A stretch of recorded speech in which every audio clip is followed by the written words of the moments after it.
जय हिंद दोस्तों, सभी लोगों का AWA के इस ऑनलाइन प्लेटफॉर्म पे स्वागत है और हार्दिक अभिनंदन है। जैसे कुछ लोगों का कमेंट आ रहा है कि सर एक जो फॉर्म भरा जा रहा है उस पर एक वीडियो बना दीजिए कि क्या नाम है, कौन कौन से डॉक्यूमेंट अनिवार्य हैं जिसके बिना हम फॉर्म नहीं भर सकते।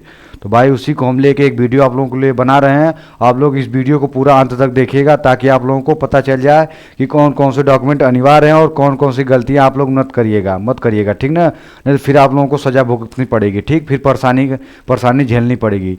तो इसीलिए उन सबको बताने के लिए हम आप लोगों को आज एक वीडियो बना रहे हैं। उसमें पता चल जाएगा आप लोगों को कि कौन कौन से आप लोगों के डॉक्यूमेंट अनिवार्य है जिसके बिना आप फॉर्म फिलअप नहीं कर सकते, बल्कि पूरी भर्ती प्रक्रिया भी नहीं देख सकते। उसमें अगर कोई गलतियां या कोई त्रुटियां हो, ठीक ना, तो इस वीडियो को आप लोग अंत तक देखिएगा, ठीक।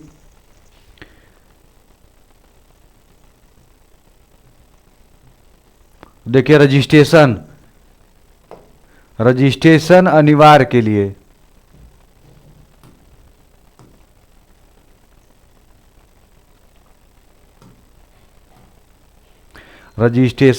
अनिवार्य डॉक्यूमेंट कौन कौन से, ठीक। जब रजिस्ट्रेशन आप लोगों का होगा तो उसके लिए कौन कौन से इंपॉर्टेंट डॉक्यूमेंट है जिसके बिना आप लोगों का रजिस्ट्रेशन नहीं हो सकता, ठीक। तो पहला क्या है, सबसे पहले आपको रजिस्ट्रेशन के लिए इन 3 चीज़ों की ज़रूरत होगी, ठीक। तो आप कभी भी किसी भी फॉर्म का रजिस्ट्रेशन करते हैं तो उसके लिए भी ये 3 चीज़ जरूरी रहती है। और इसके लिए भी बता रहे हैं, जो आप लोगों का अग्निवीर का फॉर्म आया है, इसके लिए जब रजिस्ट्रेशन करेंगे तो ये 3 चीज़ आप लोगों की बहुत इंपॉर्टेंट चीज़ है। उसमें से पहला चीज़ क्या है, पहला चीज़ आप लोगों का आधार कार्ड है, ठीक। आधार कार्ड, उसमें क्या रहेगा, आपका नाम और जन्म तिथि आधार कार्ड में वही होनी चाहिए जो आप 10वीं की मार्कशीट में हो। तो इसमें क्या बोल रहा है कि 3 चीज़ आप लोगों का अनिवार्य होना चाहिए रजिस्ट्रेशन के लिए।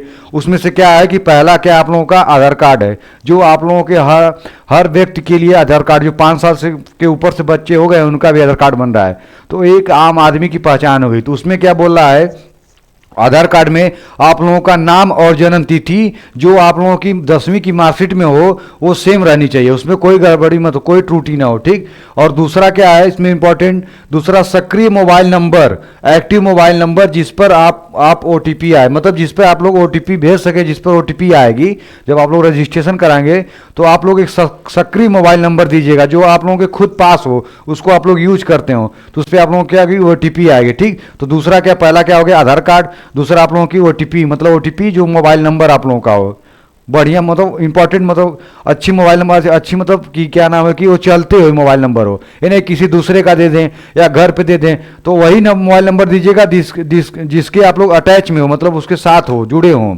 यानी किसी दूसरे का दे दें, अगर OTP जाएगी तो फिर फ़ोन करें, फिर इधर करें तो उसमें टाइम खराब होता है ना, फिर दिक्कत होगी। तो पहला क्या हो गया आधार कार्ड, दूसरा होगा मोबाइल नंबर जो चालू हो जिस पे OTP जा सके, और तीसरा क्या है इंपॉर्टेंट, ईमेल आईडी, ठीक। ईमेल आईडी भविष्य में एडमिट कार्ड और सूचनाएं इसी पर आएंगे, ठीक ना। तो एक ईमेल आईडी भी आप लोग बना लीजिएगा, और सभी लोग ईमेल आईडी यूज करते होंगे, हमको तो पता ही होगा। और जो लोग ईमेल आईडी नहीं यूज करते हैं वो किसी दूसरे का देना चाहते हैं, यार उनकी ईमेल आईडी किसी कारणवश बंद हो गई है, तो आप लोग नया ईमेल आईडी बना लीजिए खुद का, क्योंकि आप लोगों को आगे चल के ईमेल आईडी बहुत जरूरी रहेगी और इसका आवश्यकता हर जगह पड़ेगी। तो इसीलिए बोल रहे हैं कि जो लोग भाई एंड्रॉयड फ़ोन चला रहे हैं वो अपना लोग ईमेल आईडी बना लीजिए, और इसी ईमेल आईडी पे पहले आप लोगों का कोई भी सूचना आती तो ईमेल आईडी पे आती है। भर्ती बोर्ड द्वारा कोई भी सूचना भेजते हैं तो वो नंबर पे नहीं भेजते हैं, पहले किस पे भेजते हैं, ईमेल आईडी पे। एडमिट कार्ड या कोई गलतियां हो या कुछ भी कोई सूचना हो तो पहले ईमेल करते हैं, उसके बाद फिर आप उसके बाद वो फ़ोन नंबर पे करते हैं। तो ईमेल आईडी जरूरी है। तो 3 चीज़ अगर रजिस्ट्रेशन कराना चाहते हैं तो 3 चीज़ क्या जरूरी है, पहला आप लोगों का आधार कार्ड, दूसरा आप लोगों का क्या हो गया कि सक्रिय मोबाइल नंबर जो चालू हो, और तीसरा ईमेल आईडी, ठीक ना। उसके बाद फिर आप लोगों को जब रजिस्ट्रेशन हो जाएगा उसके बाद फिर कौन कौन से डॉक्यूमेंट लगेंगे उसको देखिए।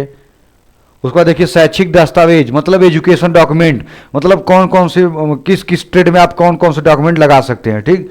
तो उससे देखिए जिस पद के लिए आप आवेदन कर रहे हैं उसके अनुसार, मतलब जिस पद के लिए, जैसे JD हो गया, जनरल ड्यूटी, ट्रेडमैन हो गया, ठीक, टेक्निकल हो गया, फिर क्लर्क हो गया, तो जिस पद के लिए आप अप्लाई करेंगे तो उस पद में क्या क्या डॉक्यूमेंट मांगे हैं उसको बता रहे हैं।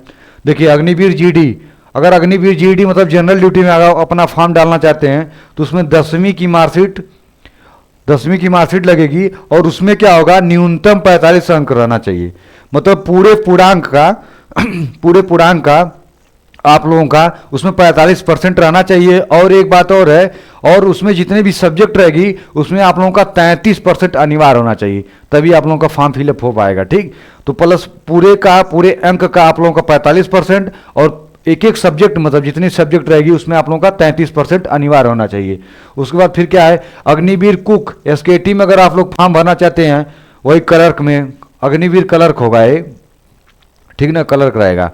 तो इसमें क्या होगी, 12वीं इंटरमीडिएट की मार्कशीट और न्यूनतम 60%, ठीक ना। अग्निवीर कलर का अगर फॉर्म डालेंगे तो उसमें क्या होगी, 12वीं 10+2 रहेगा, 10+2 मतलब 10वीं और 12वीं पास उसमें मार्कशीट लगेगी। और उसमें क्या न्यूनतम 60% होना चाहिए, जैसे कि कुल टोटल का 60% रहेगा, तभी आप लोग फॉर्म फिलअप कर सकते हैं, भर सकते हैं। और उसके बाद भी 33% अनिवार्य होना चाहिए प्रत्येक सब्जेक्ट में, ठीक, प्रत्येक विषय में। उसके बाद फिर अग्निवीर टेक्निकल में आप लोगों का क्या होगा, उसमें भी 12वीं 10+2 लगेगा। उसके बाद फिर साइंस होना चाहिए, फिजिक्स और केमिस्ट्री और मैथ, इन सब्जेक्ट, ये जो सब्जेक्ट है ये अनिवार्य रहेगी। मतलब एक सब्जेक्ट से आप लोग 12वीं किए हों तभी आप लोग टेक्निकल में फॉर्म डाल सकते हैं। उसके बाद ठीक, उसके बाद फिर अग्निवीर ट्रेडमैन में कौन सी मार्कशीट लगेगी, उसमें अग्निवीर ट्रेडमैन में देखिए नया एक आया था स्कीम, उसमें 8वीं पास पे अलग ट्रेड था, और जो 10वीं पास मार्कशीट लगा उसके लिए अलग ट्रेड था। तो वही बोला कि अग्निवीर अगर ट्रेडमैन में आप फॉर्म डालना चाहेंगे तो उसमें 8वीं पास मार्कशीट लगाएंगे या 10वीं की मार्कशीट लगेगी, ठीक ना। तो ट्रेडमैन में 8वीं और 10वीं की मार्कशीट लगेगी। तो ये रहा आप लोगों का कि आप लोग जब फॉर्म भरेंगे तो आप लोग शैक्षिक दस्तावेज मतलब क्या क्या डॉक्यूमेंट लगेंगे, मार्कशीट लगेगी। तो मार्कशीट में वही जिस पद की आप मतलब जिस स्टेट की आप अप्लाई करेंगे तो उस स्टेट का बताएं, ठीक। तो ये हो गया। फिर पहले आप लोग क्या करें, रजिस्ट्रेशन करेंगे, उसके बाद ये जो इंपॉर्टेंट क्या है कि आप लोगों का मार्कशीट होनी चाहिए, दस्तावेज मतलब शैक्षिक योग्यता आपकी क्या है। उसके बाद फिर क्या लगेगा, इंपॉर्टेंट चीज़ क्या है आप लोगों की, फोटो और सिग्नेचर, ये और इंपॉर्टेंट चीज़ है, फोटो और सिग्नेचर। उसके बाद इंपॉर्टेंट चीज़ लगता है, इंपॉर्टेंट चीज़ लगता भी और लग भी रहा है, ठीक ना। फोटो और सिग्नेचर ऑनलाइन फॉर्म में अपलोड करने के लिए इनकी डिजिटल कॉपी तैयार रखें, मतलब ऑनलाइन जब हो रहा है तो इनकी डिजिटल कॉपी तैयार रखें, ठीक है। अपलोड हो रहा है फोटो और सिग्नेचर, इसकी फाइल अपलोड हो रही है, ठीक। उसमें पासपोर्ट साइज फोटो लग रहा है, हाल ही में खींची गई फोटो, मतलब हाल ही में खींची गई फोटो, ज़्यादा पुरानी फोटो ना हो, मतलब वही 1-2 महीने, देखिए क्या गया कि 3 महीने से पुरानी ना हो, मतलब 3 महीने से पुरानी ना हो, उसके पहले आप लोग फोटो और ऐसे फोटो खींच लीजिएगा आप लोग, नया फोटो, क्योंकि नया फोटो रहेगा तो फिर कोई दिक्कत नहीं होगी। और बैकग्राउंड उसका कैसा होना चाहिए, फोटो का सफ़ेद या हल्का होना चाहिए।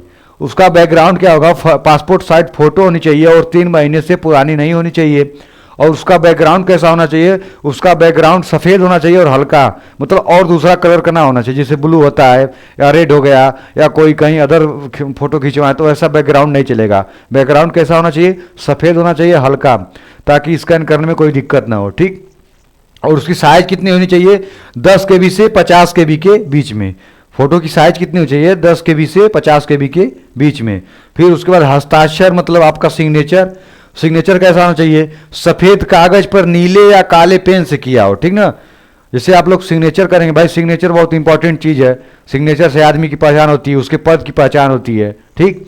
तो सिग्नेचर आप लोगों का सफ़ेद कागज पर होना चाहिए, नीले और काले पेन से, वो भी साफ अक्षरों में, ठीक।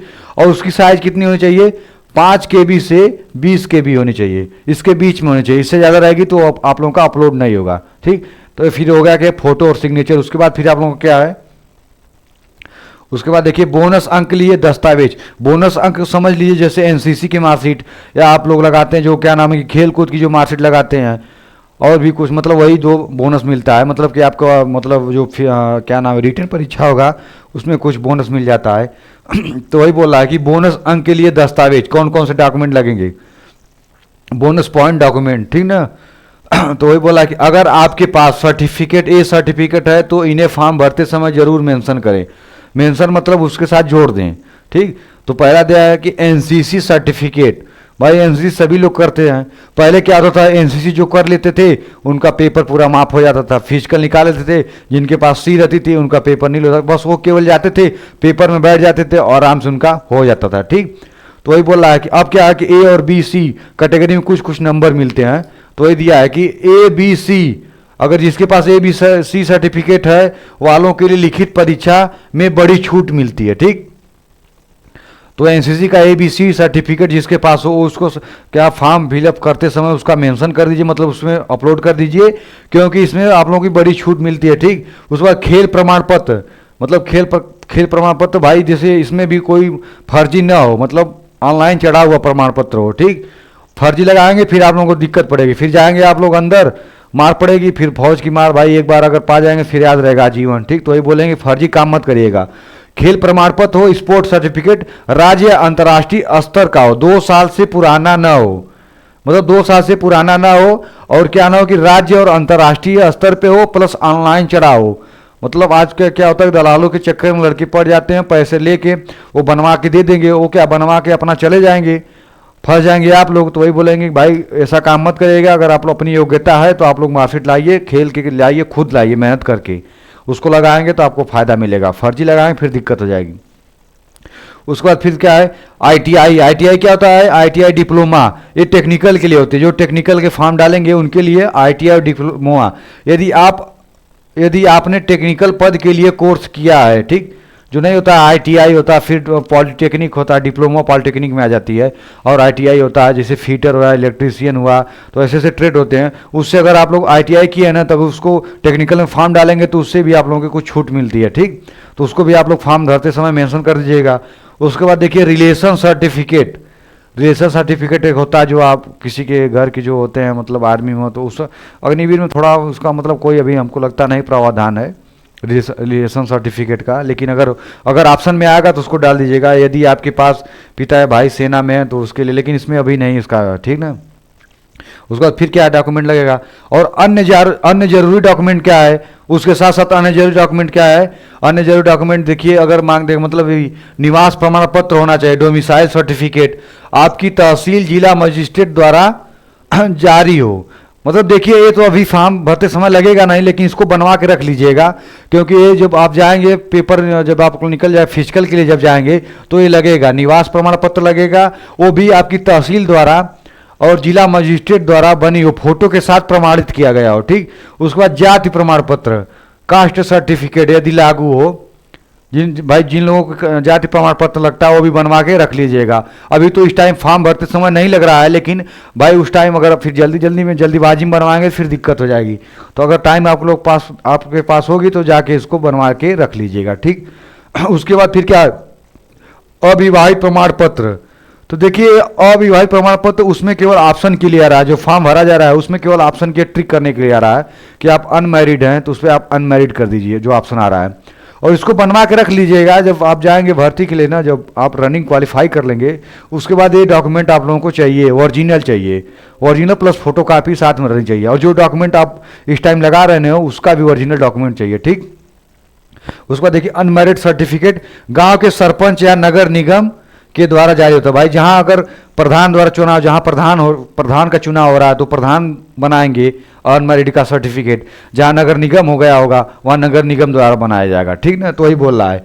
तो ये आप लोगों का क्या डॉक्यूमेंट, फॉर्म भरते समय नहीं लग रहा है, लेकिन आप लोग जब जाएंगे पेपर निकल जाएगा, रनिंग क्वालिफाई कर लेंगे, उसके बाद ये डॉक्यूमेंट आप लोगों का ओरिजिनल लगेगा। ठीक, उसके बाद फिर देखिए, उसके बाद देखिए, और एक गलत फॉर्म भरते समय कोई मिस्टेक मत करिएगा, उसको हम बता रहे हैं कौन सा मिस्टेक मत करिएगा। देखिए नाम की स्पेलिंग जब आप लोग जब फॉर्म भरते समय ना, उसको जो हाई स्कूल की मार्कशीट पे जो आप लोगों का नाम की स्पेलिंग होगा प्लस आधार कार्ड पे जो होगा वही उसी टाइम उसको भी भरिएगा। अगर थोड़ा सा इधर मिसमैच हो जाएगा ना, फिर आपको परेशानी का सामना करना पड़ेगा, फिर आप लोग दिक्कत हो जाएंगे, दिक्कत का सामना या परेशानी का सामना करना पड़ेगा, फिर आप लोग दिक्कत में हो जाएंगे, फिर दिमाग इधर उधर बढ़ जाएगा, फिर दिक्कत हो जाती है।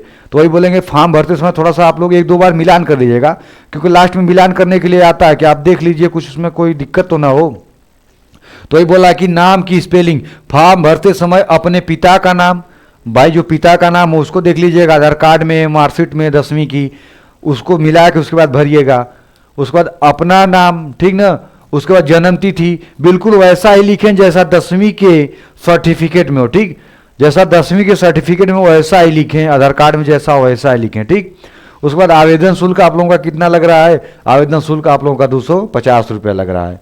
आधे शुल्क इसलिए लग रहा है क्योंकि अब पेपर आप लोगों का ऑनलाइन हो रहा है, वो कोई ना कोई कंपनी करा रही है, तो जो खर्चा लगता है पेपर करने के लिए, इसीलिए आप लोगों का ऑनलाइन शुल्क 250 रुपये लग रहा है। ठीक, वो आप लोगों का ऑनलाइन भुगतान होगा, जिसे आप या यूपीआई के द्वारा कर सकते हैं, या डेबिट कार्ड के द्वारा, या नेट बैंकिंग के द्वारा दे सकते हैं। ठीक, और अंतिम तिथि फॉर्म भरने की क्या है, 2026 में जो फॉर्म आया इसका अंतिम तिथि क्या है, 1 अप्रैल 2026 तक आप लोगों का फॉर्म भरा जाएगा, साइट खुली रहेगी। और आप लोगों को एक बात और बोलना, अगर आप लोगों का डॉक्यूमेंट रेडी हो गया है तो आप लोग फॉर्म भर लीजिए, अंतिम डेट का इंतजार मतलब मत करिए इंतजार, क्योंकि अंतिम डेट का इंतजार करेंगे क्या पता सर्वर डाउन हो जाए, फिर दिक्कत है, फॉर्म भरने में दिक्कत का सामना करना पड़ता है। इसलिए जब लोग आप लोगों का डॉक्यूमेंट रेडी हो गया तो आप लोग फॉर्म भर के निश्चिंत हो जाए और तैयारी में अपने आप अपने को झोंक दीजिए।